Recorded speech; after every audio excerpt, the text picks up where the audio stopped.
In 1977, Brzezinski forms the Nationalities Working Group dedicated to the idea of weakening the Soviet Union by inflaming its ethnic tensions. The Islamic populations are regarded as prime targets.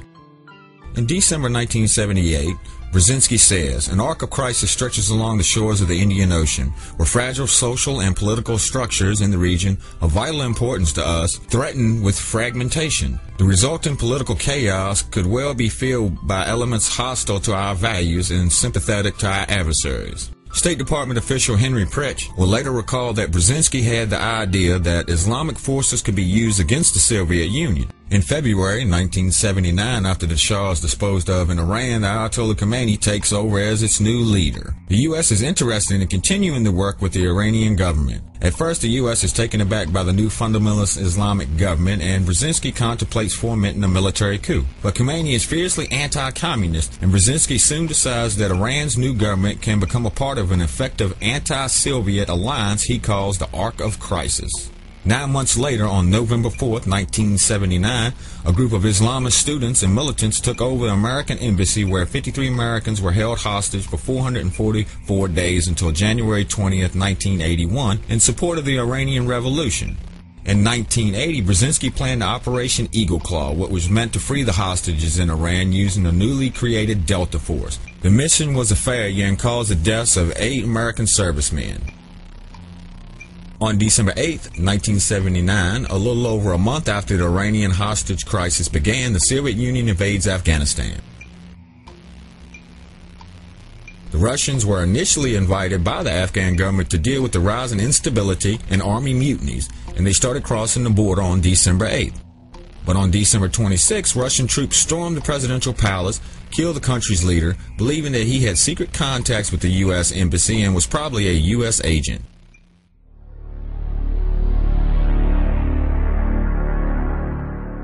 Operation Cyclone was the code name for the United States Central Intelligence Agency's program to arm, train, and finance the Afghan Mujahideen during the Soviet War in Afghanistan from 1979 to 1989.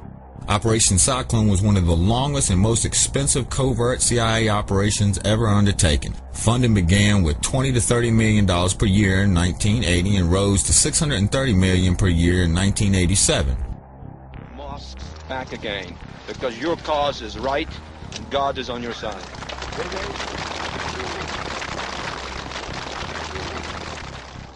After the 1989 Soviet withdrawal from Afghanistan, the United States attempted to buy back Raytheon's Stinger missiles.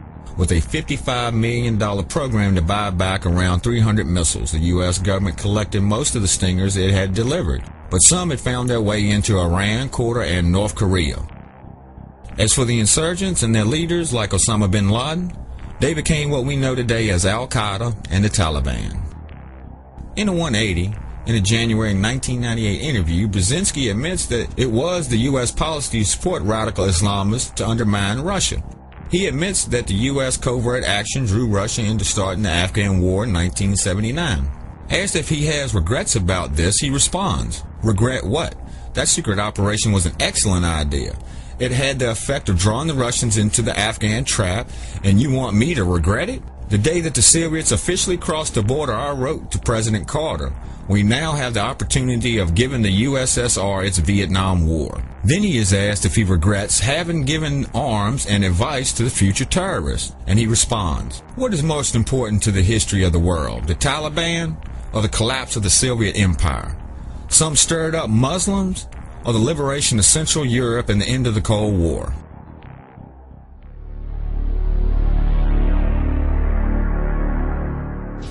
In the present, Zbigniew Brzezinski is the chairman for the RAND Corporation's Center for Middle Eastern Policy Advisory Board, counselor and trustee for the Center for Strategic and International Studies, as well as a counselor and trustee for the Center for a New American Security. He is also top advisor to Barack Obama.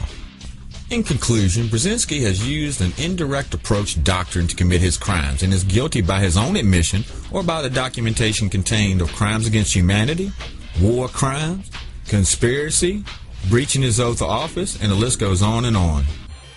Zbigniew Brzezinski worked his way into political power and influence through his family's legacy of nobility and wealth. His indirect doctrine has caused the deaths of an uncountable number of innocent people, and that number continues to grow today. He openly admits he has no remorse for these actions. His disregard for life in pursuit of power and his ideology has earned him a seat at the table of the bad guys.